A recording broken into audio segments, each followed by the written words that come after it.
Olá, meus irmãos e minhas irmãs. Tudo bem? Sejam bem-vindos ao canal Fé, Esperança e Amor. Hoje nós iremos dar continuidade ao nosso estudo da Palavra de Deus. Iremos fazer a exposição para o livro de Salmo, capítulo 45. Hoje será o 45b. Nós já vimos o 45a. O 45b ele vai do versículo 11 ao versículo 17. Leiamos, meus irmãos e minhas irmãs. Então, o rei cobiçará a tua formosura, pois ele é o teu Senhor. Inclina-te perante ele, e a ti virá a filha de Tiro, trazendo donativos. Os mais ricos do povo te pedirão favores. Toda formosura é filha do rei no interior do palácio. A sua vestidura é recamada de ouro. Em roupagem bordada, conduze-na perante o rei, e as virgens, as suas companheiras que as seguem, serão trazidas à tua presença. Serão dirigidas com alegria e regozijo, entrarão no palácio do rei. Em vez de teus pais, serão teus filhos, os quais fará príncipe por toda a terra. O teu nome eu o farei celebrado de geração a geração, e assim os povos te louvarão para sempre. Meus irmãos e minhas irmãs, o salmista que entoou esse salmo, nós não sabemos quem é, como nós já vimos na vez passada. Mas nós vemos a quem ele está se dirigindo esse salmo através do título, que o título diz assim: o ungido de Deus e a sua noiva. E que, portanto, possivelmente, ele está falando aqui de Salomão, que é ungido de Deus, e a sua noiva, onde possivelmente a noiva de Salomão vai ser uma egípcia. O subtítulo ele fala: o mestre de canto, segundo a melodia, os lírios.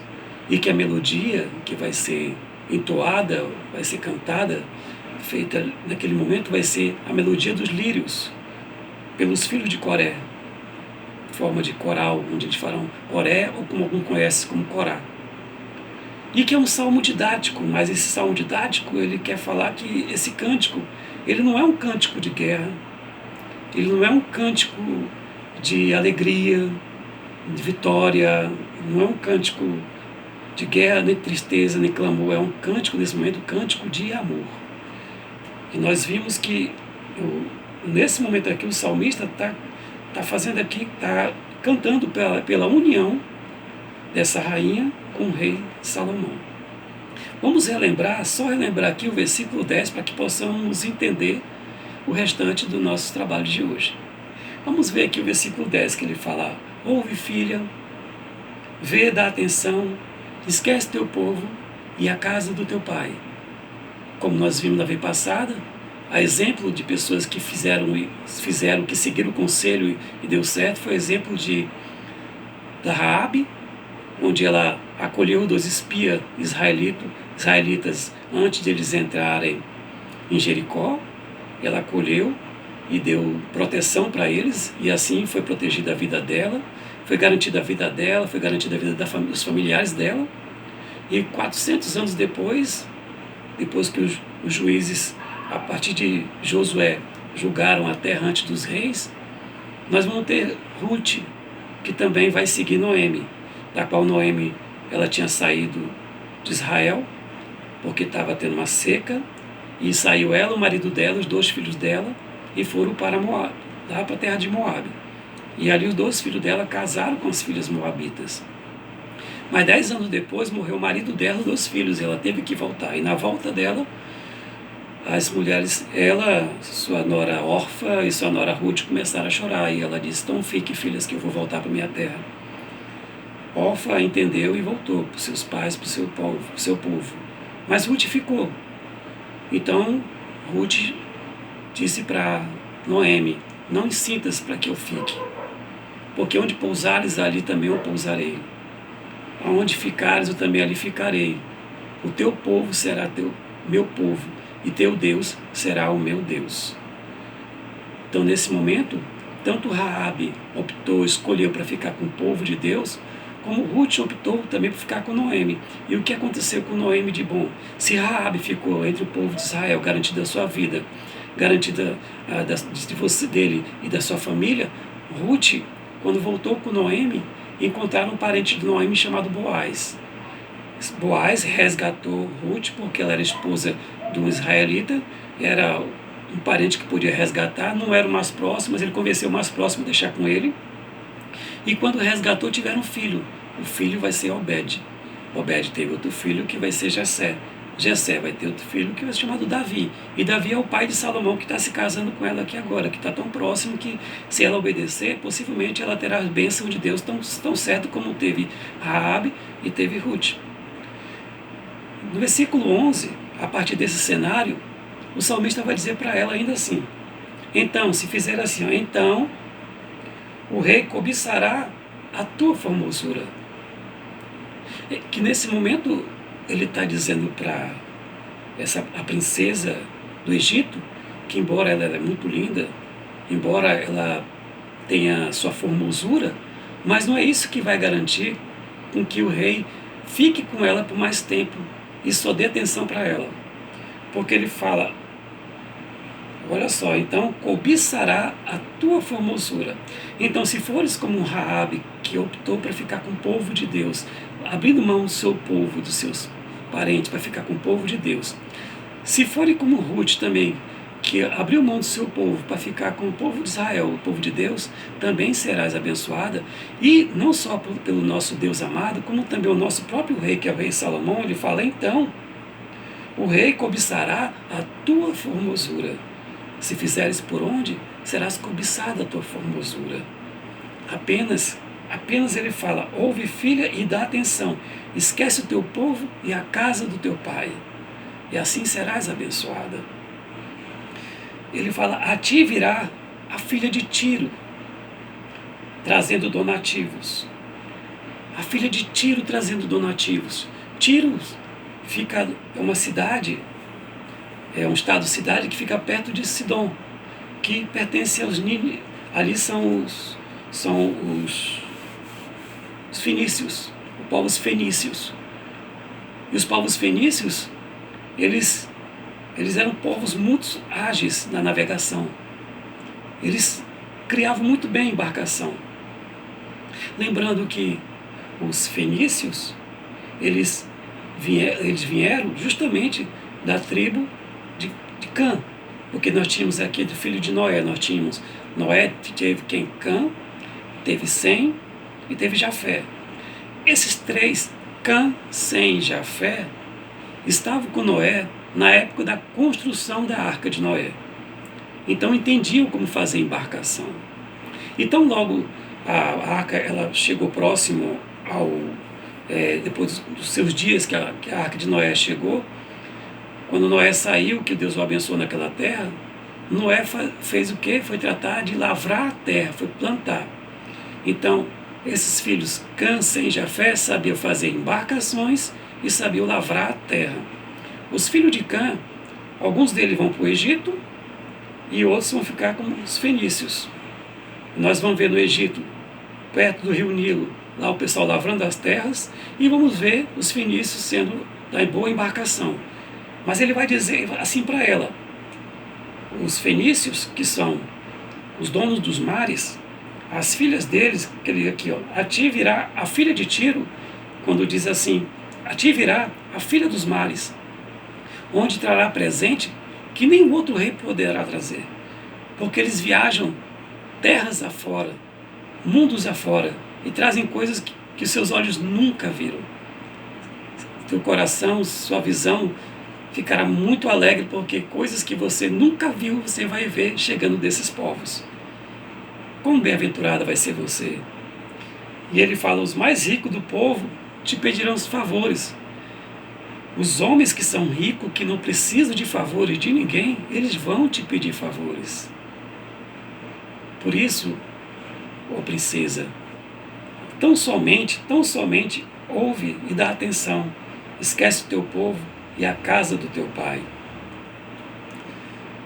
No versículo 13, ele vai dizer, toda formosura é a filha do rei no interior do palácio.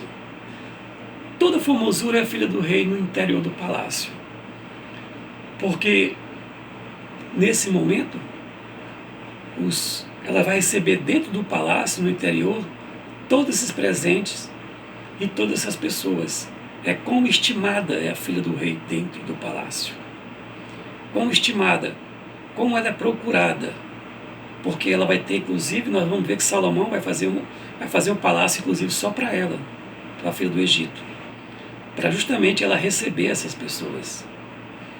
Toda formosura é a filha do rei no interior do palácio, e a sua vestitura é recamada de ouro, onde os que vêm trazer seus presentes às filhas de Tiro e os povos ricos, quando olham para a formosura dela, para o esplendor dela, sabe o quanto ela é bonita e quanto ela serve ao rei, e que se acham ela alguém importante, muito mais importante ainda é o esposo dela, que é o rei Salomão.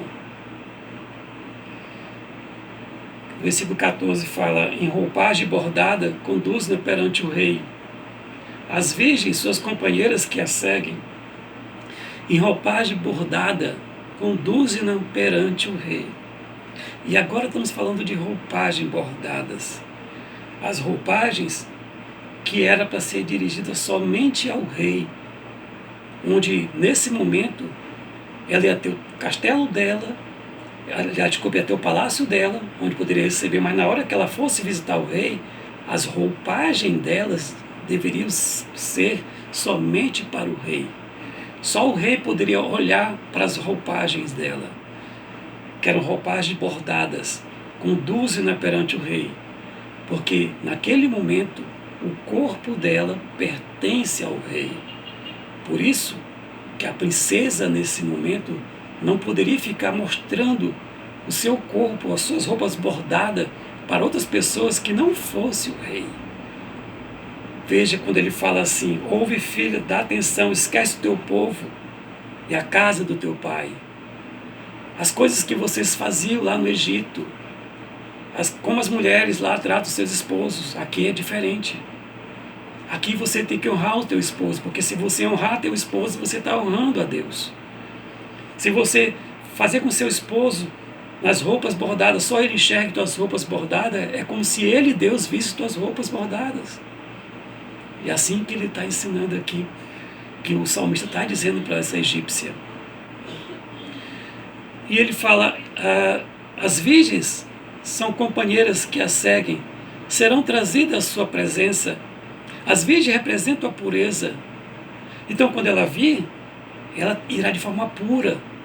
Ela não irá com má intenção, irá com todas boa intenção, porque ela diz assim, será, no versículo 15, serão dirigidas com alegria e regozijo, entrarão no palácio do rei, com simplicidade, com formosura, com alegria, porque é um casamento onde duas pessoas se amam e começam a entender quem é o Deus poderoso. Por isso que, nesse momento aqui, quando fala que elas se dirigirão com regozijo, entrarão no palácio do rei com alegria.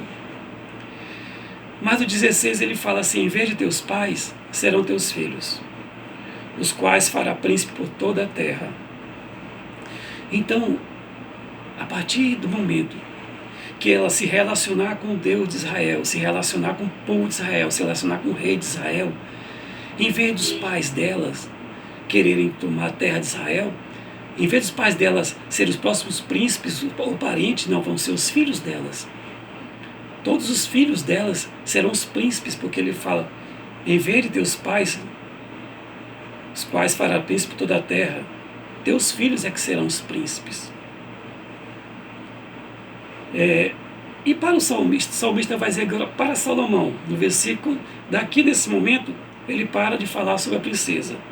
E ele fala para Salomão: o teu nome eu o farei celebrado de geração a geração, e assim os povos te louvarão para todo sempre. Então, nesse momento aqui que ele fecha, veja que ele vai dizer no primeiro, que ele fala aqui, o teu nome eu, primeira pessoa, eu o farei celebrado de geração a geração. Veja que nesse momento ele tem um compromisso, ele abre um compromisso com Salomão, que fará com que o nome dele seja lembrado de geração a geração através desse louvor. Através do louvor que será entoado para as pessoas compreenderem como é que era o casamento do povo de Deus com aquele que queria entrar no povo de Deus. Porque era permitido que aqueles que não conhecessem a Deus pudessem servir a Deus, mas tinham que passar por alguns crivos. E assim, o que o salmista está dizendo agora para princesa egípcia é que ela cumpra, ela siga esses critérios. Nós vamos ver que esse salmo tem um grande aprendizado para nós. Ele está nos ensinando que nós temos que abrir mão de algumas coisas se quisermos servir a Deus de todo o coração.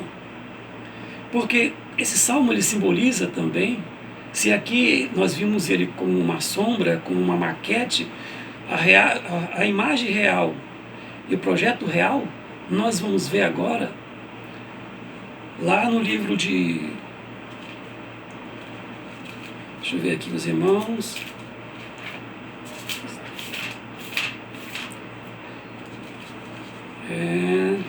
Dá licença que eu estou chegando lá.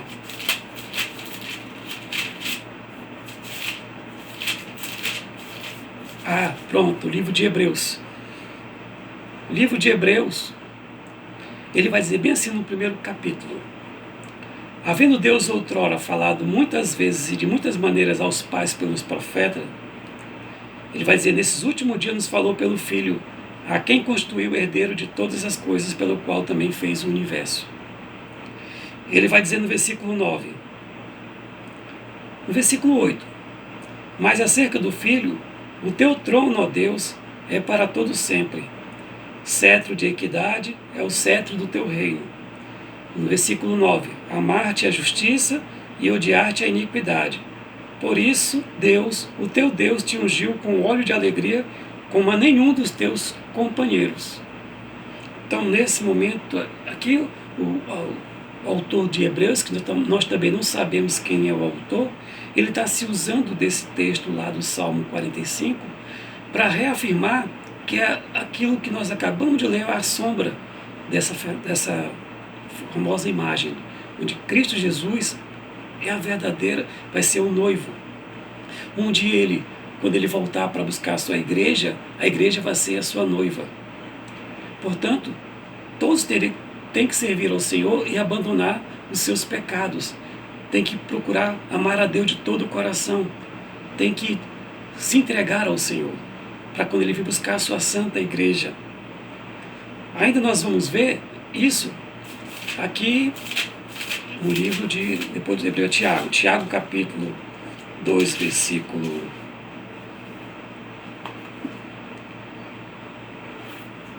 20, Tiago capítulo 2,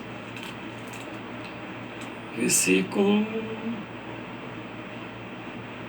24. Vou começar pelo 24.